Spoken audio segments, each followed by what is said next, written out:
isin jedheera. Ammallee addisuullee haala kanaanii wal geettanii haala namusa qabeessa ta'een haasa'uu keessanii fi arguu kootii baay'ee gammada.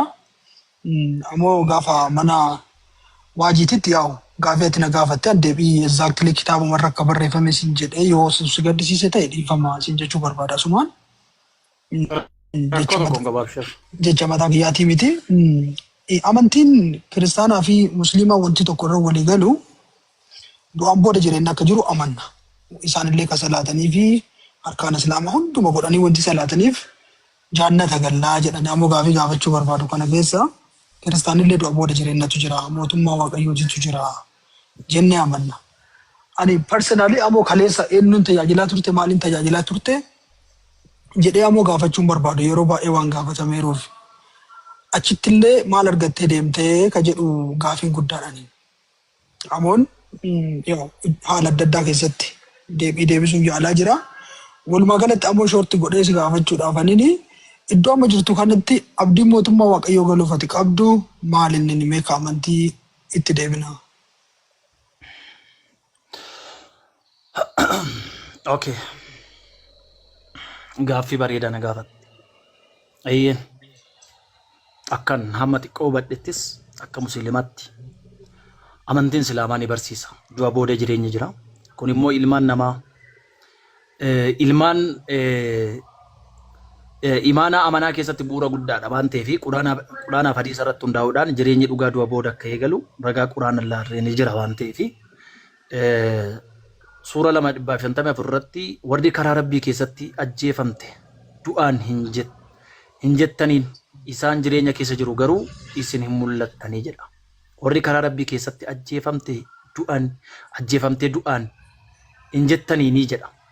Du'aan hin jettaniin isaan jireenya keessa jiru jedha.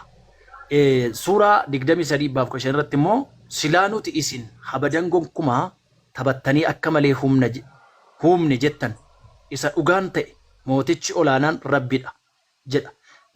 Jireenyi du'a booda keessa akka jiru amaneera, sirriitti itti amaneera, akkamitti amanee dubbiseera, ragaa tokko fudhadhee ni jiraayi. Quraana keessa du'a booda jireenyi ni jira, islaamaa keessa du'a booda jireenyi ni jira, ni jira, sirriitti jira, akka dubbisee hubadheetti ni jira. Maaliif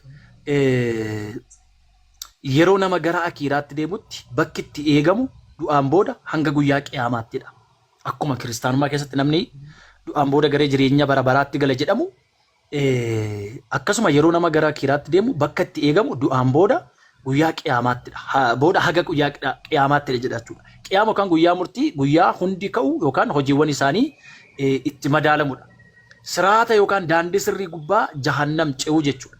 Jannata yookaan jahannam akka hojii namaatti nama gaariif jannata nama badaaf ammoo jahannam akka kennamu islaamaa keessatti illee kaa'amee jira. Kiristaanummaa keessatti illee kaa'amee jira jechuudha.